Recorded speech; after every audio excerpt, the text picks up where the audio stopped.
Welcome to the Daily Objective, day 164 of the war in Israel. I'm joined by Mark Pellegrino. Hey, Mark, how's it going? What's up, man? Today we're talking about the Nazi roots of Arab anti-Semitism. Now, that's maybe a little bit of a misleading title because the Arabs didn't really need the Nazis' help in hating the Jews. They were already there ideologically, but the Nazis had a bit of a more more sophisticated approach to it. And there was a fantastic tweet on this topic, which is the basis of this show. It's tweets by this guy have been the basis of at least one past show. It's Imtiaz Mahmoud. If you're not following him on X, you should. Uh, Mark, I'm gonna get to the beginning of it. I'm gonna read a little bit, and then we can start discussing it. So it starts with. It's been widely accepted that most Nazis who fled Germany after World War II fled to South America, mainly to Argentina and Paraguay, and even Venezuela. But what many don't realize, and it's a verifiable fact, is that many of the worst Nazis who were senior members of the SS and Eichmann henchmen fled to and lived in the Middle East, bringing the Nazi ideologies and their hatred of Jews to the region where they ingrained their hatred into local society. Alois Brunner is one such famous one. He fled to Damascus in Syria and became an advisor to the Assad regime. Yeah, Alois Brunner is the first one we're gonna talk about. Yeah, as was mentioned, he fled. He lived in Syria. He was basically uh, he lived there kind of as a hero. He was, he got like a salary from the government, and he was, lived a good life. And Syria, we know where, what how Jews and how Israel is uh, considered in Syria, and basically he was there to offer advice. Again, this person who was involved right before fleeing, involved in the Nazi war machine that killed 6 million Jews, and of course set the ideological foundations for the public going along with that. Yeah, not so surprising. I mean, I think even the more interesting character is the second one, who is mentioned, who immigrated to Egypt, converted to Islam, and then became a part of the Department of Education in Egypt. I think that's particularly interesting because Egypt is, of course, the source, the intellectual source, if you could call it intellectual, of the Muslim Brotherhood, and the Muslim Brotherhood is, of course, the spiritual source of Hamas. So it's like a very easily delineated line from fascism, Nazism, to the origins of Hamas ideology. If you want to follow Amin, that character who completely went native, but simply transposed his Nazi values over to the Arab culture. Yeah, I agree with you. He's more interesting. I want to talk a little bit more about Bruner, and we can talk about yeah the basically the star of this show afterwards. So yeah, Bruner. It's well known that Israel tried to get Nazi war criminals in different ways. So the most famous one was Eichmann, Bruner's direct boss, who was who went to live in Argentina, lived a decent life, and then was captured in what can only be viewed as a heroic operation, somehow brought back to Israel on a flight. I think it was a commercial flight, right? And stood trial and ended up being convicted and sentenced to death, the only execution in Israel's history. And yeah, I believe that was condemned, by the way, the fact that Israel went, and that was condemned by the Security Council, that was condemned by the world. It's the Palestinians aren't the first people. What could they possibly condemn? I mean, this is the argument that we had just a few weeks ago with respect to the way Palestinian prisoners who were captured on October 7th are being treated. You and I both agree that they shouldn't be treated kindly. Their last moments on earth, and they should be their last moments on earth, should be relatively miserable. But the case that I made is that Israel stands for the the mitigation of force, the subordination of force to reason. And what better case do you have for the subordination of force to reason than taking the architect of the final solution and putting him on trial? And you know, of course, the conclusion is foregone because he was clearly the evidence was just overwhelming that he was the architect of the final solution. But nonetheless, they didn't go there and just assassinate him because they would have gotten shit for that. They take him back for a trial where due process is allowed, where people can see the evidence for themselves and judge for themselves. And you don't get any more rational, any more liberal, if I could use that term, than that. And still Israel gets shit. Yeah, a couple of points on that. First of all, I don't think it's the prisoners, the Palestinians who participated in October 7th and are held in Israeli prisons. I don't think it's their last moments on earth. Much more likely their last moments in prison because they will be released in some sort of deal. Yep. Israel doesn't execute Palestinian terrorists. Why? I have no idea. Michelle says in the chat, Exhibit B, saving Sinwar's life in prison. Yeah, the guy who masterminded October 7th was in Israel, was in prison. He has a terrorist machine behind him, so he was released and then did what he did on October 7th. So um, that's one thing. But Israel has to go its own way. I mean, if the world gives them shit for executing Eichmann for crying out loud, they have to start. They have to start. I think it sends a very clear signal to the fascist Arabs, the Islamo-fascists out there, that really nothing's going to happen to them, and they could possibly be released in a hostage prisoner exchange. So there's no fear in them to commit the crimes that they commit. I think a few public executions would change that. Yeah, and by the way, I think the criticism of Israel was, they took action on a sovereign nation's soil without their approval. But the thing is, you know what? You harbor Nazis, yeah, we will take action on your soil. That should be the policy. The right thing to do would have been for Argentina to extradite him, but that was not on the table. So yeah, PC says in the chat, my mom attended Eichmann's trial holding photos of young cousins murdered in Auschwitz 19 years before. By the way, if you haven't seen any of the documentaries on the Eichmann trial, that is quite the story. By the way, I don't know where I stand on should they have executed him, in a Mossad operation or in. I get the point of saying, look, unlike them, here's how we do it, but no, there I is. mean, look, they would be right to do it that way as well.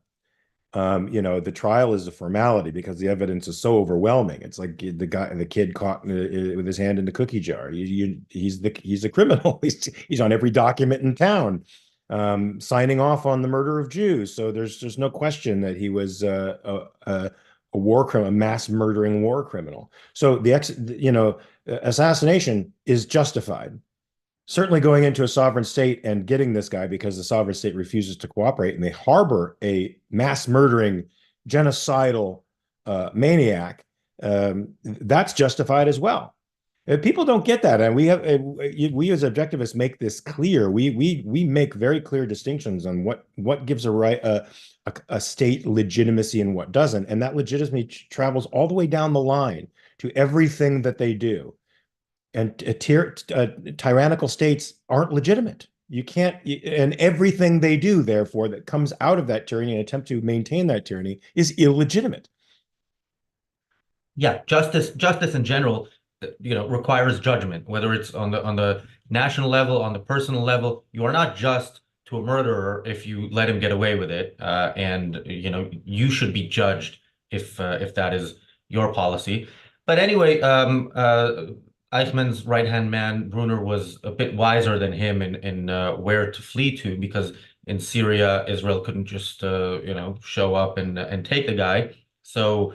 But he lost an eye in 1961 in a letter bomb. He lost his fingers on his Oh, left hand in 1980 in another letter bomb. nice. Yeah. So he was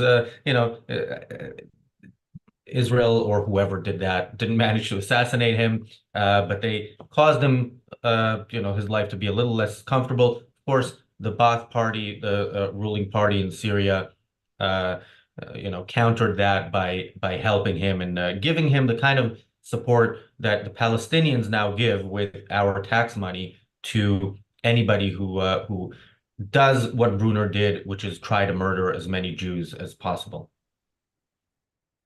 Evil, man. I mean, it's unspeakable what's happening today because I don't know that there's ever been a more clearly defined good and evil in a conflict before, with the possible exception of the Nazis and the Japanese against the Allied powers.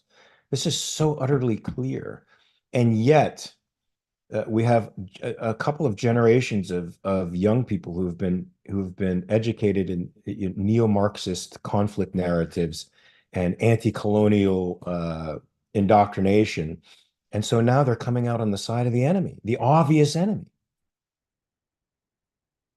It just proves that Rand's concepts were right, that ideas rule the world.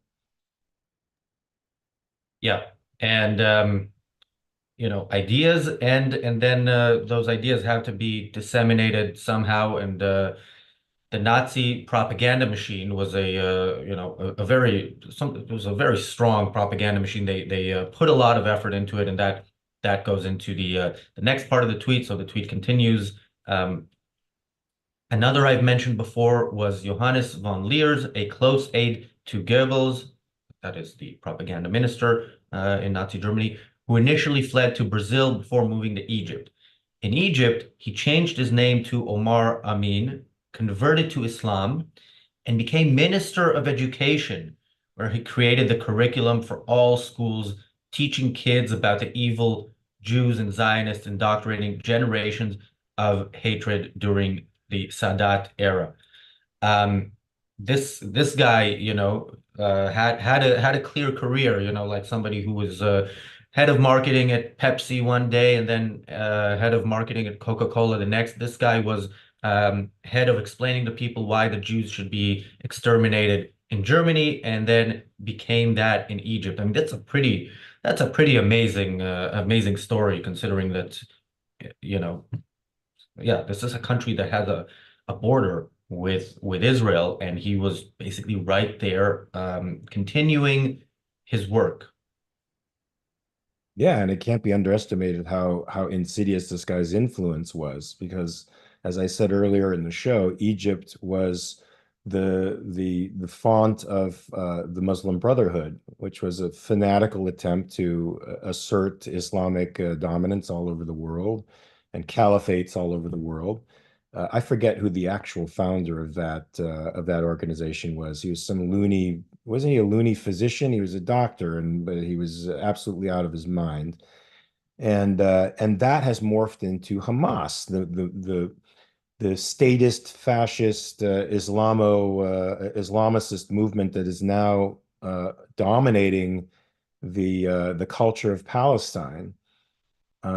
And make no mistake, it's dominated the culture of Palestine. By every metric, the Palestinian people are completely enamored of this philosophy of Arab hegemony and the establishment of some Islamo-fascist state over the Jews and the annihilation of the Jews. They said it explicitly. They said they're going to do it again.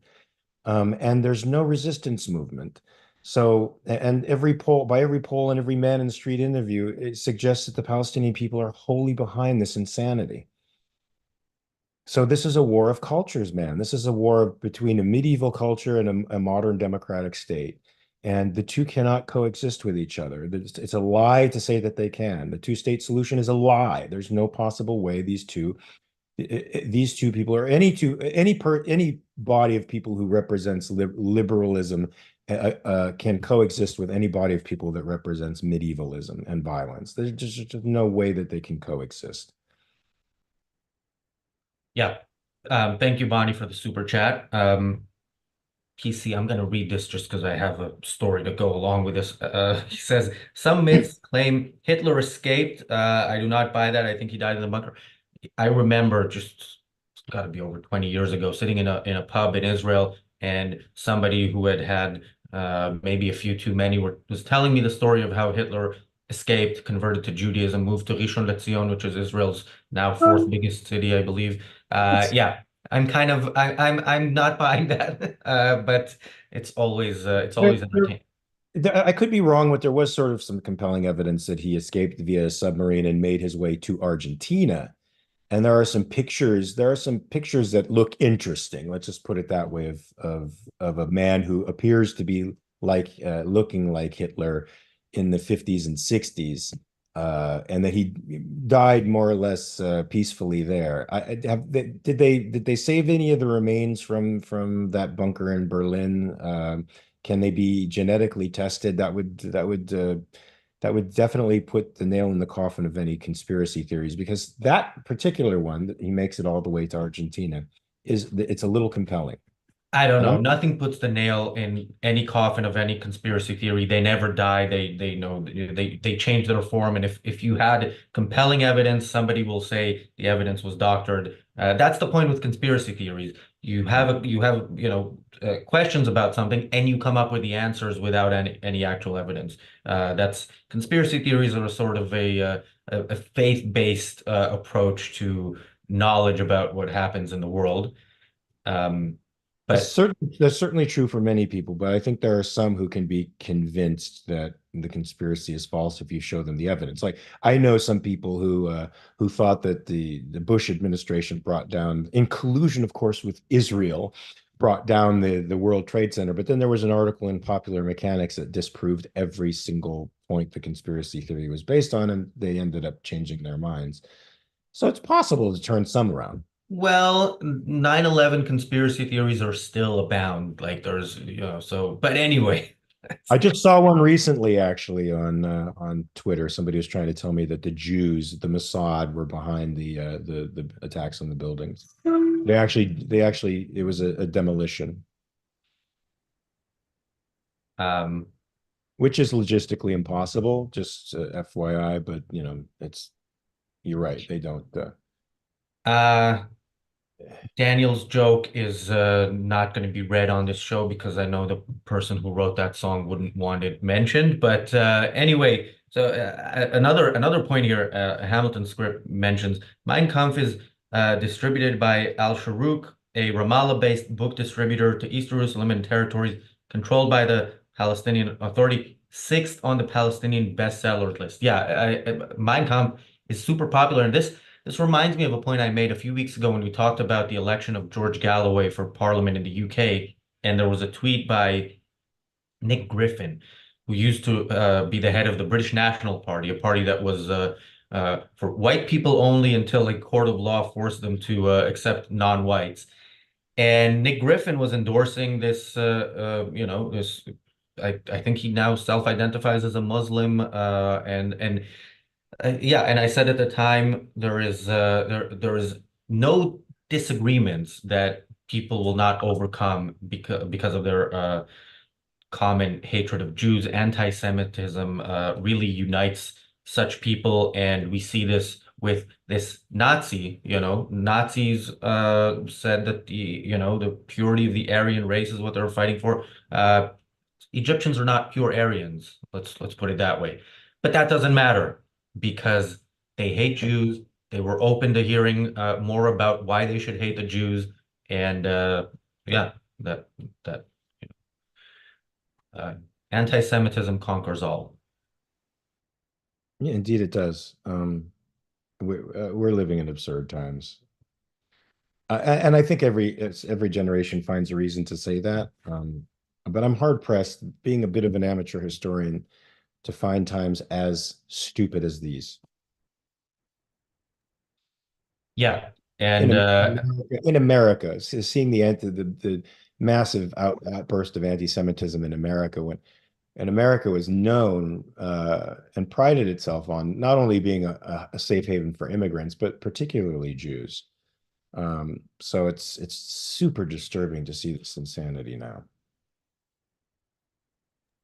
Thank you, Jonathan, for the super chat. Thank you, Daniel Kraus, the producer of the show, for the super chat. Daniel says BNP mentioned tip jar. I didn't know that was a thing. I thought there was only the Owen Jones tip jar. I think, Owen Jones will continue to be mentioned more frequently unless the BNP does well in the polls. Maybe they can unite with the left and create the Kill All the Jews party.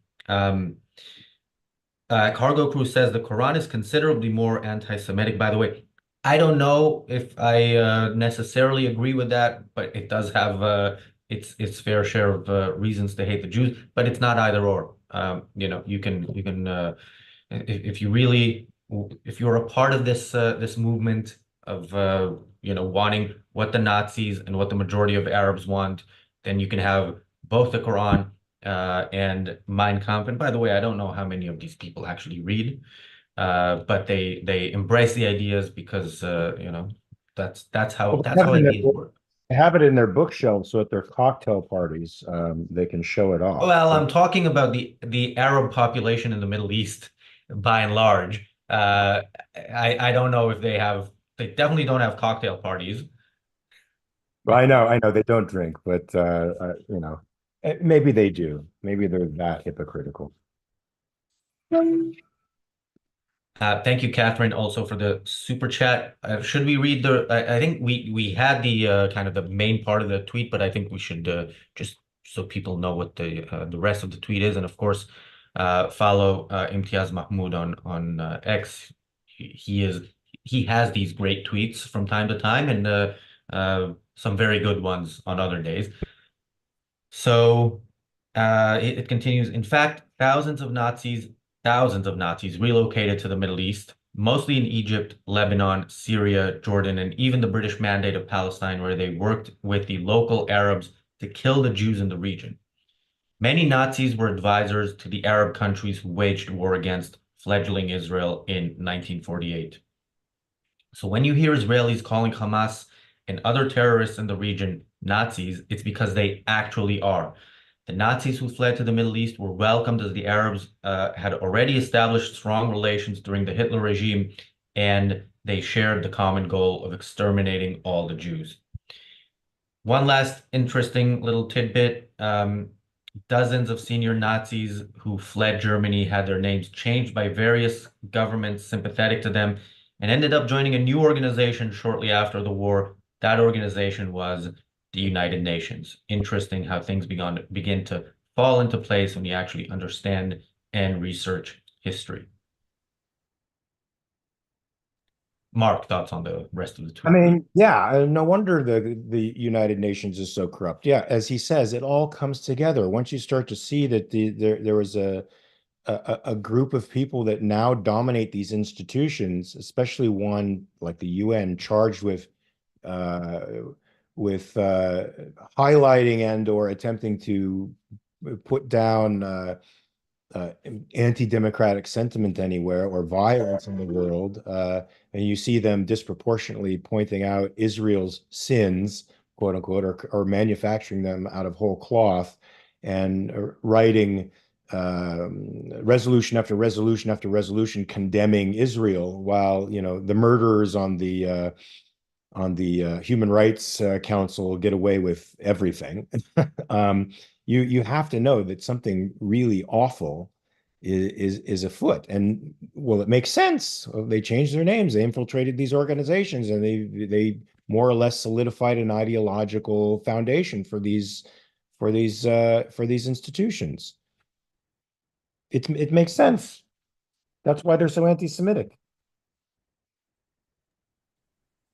Yeah, generally I think the when the world is talking about World War II, talking about the Nazis, condemning what happened, I don't think it comes from a full understanding of what happened, of what happened, of how philosophy shaped it. We mentioned the ominous parallels by Leonard Peikoff. I used to have a copy here just to hold it up.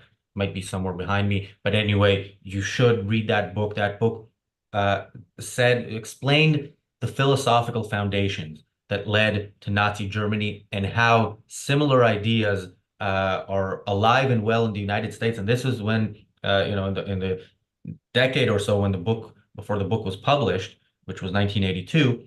And I think today we are seeing Leonard Peikoff's prediction come true because as we've said on the show, we are living very much in 1930s Germany. And yeah, and you know, we're living in 1930s Germany, but the problem is there is no United States or Great Britain to counter that, like Nazi Germany had.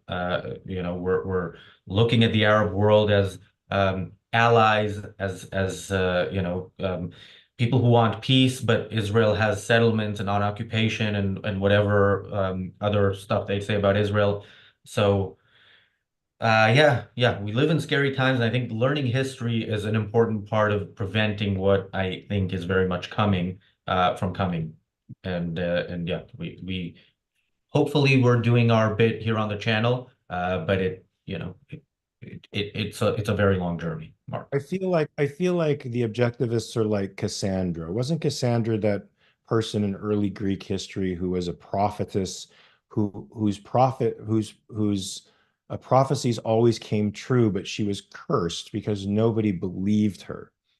And here we have objectivists from the source of objectivism, Rand, who wrote this unintentionally prophetic novel. It's prophetic only because she understands human psychology. She understands the ends of consistent practices of ideas, and so she sees where the practices of altruism and in particular in Atlas Shrugged, when we no longer respect reason, where will that end? She sees where that ends, and she wrote that in the 50s, and all of it is coming true today. And so it's no surprise that you know her intellectual heir would understand the destination of ideologies today, and how we seem to be pitching and yawing towards a fascist state as well, and for a kind of respect for fascism again. So listen to the objectivist, man, because they're 25 years, 30 years, 40, 50 years ahead of the times. Whatever. Yeah, and you know, there are two objectivists on this show. There are going to be three on the next one. By the way, Mark, you were unable to join our episode of the reality show that's coming up, where we will continue our discussion of the debate on Lex Friedman. But where can people find more from you and hear more from you? Yeah, look, go on Mark R. Pellegrino at Twitter. Make sure it's the check mark guy, because there are imitators out there that try to fool you. Don't let them fool you. And you can get look at my reality checks. Those are pinned to my profile page on Twitter, and I'm also on Patreon. Check that out. I'm starting to do a little piece on the intersection of philosophy and psychology for those of us who need that stuff. I certainly do. Anyway, so that's where I think you can find me. Well, I'm at Razi Ginzberg on X, and you can also find me if you speak Hebrew. Also, if you don't speak Hebrew, but you want to understand this, in my podcast with my friend Naftali, which is every Monday and Friday in the Hebrew language. There will be a link in the description and in the chat. So, and you can find me on the reality show in about a minute. Thanks, Mark. Thanks, everybody, for watching. We'll see you on Thanks, the man. reality. Thank you, Bye. man.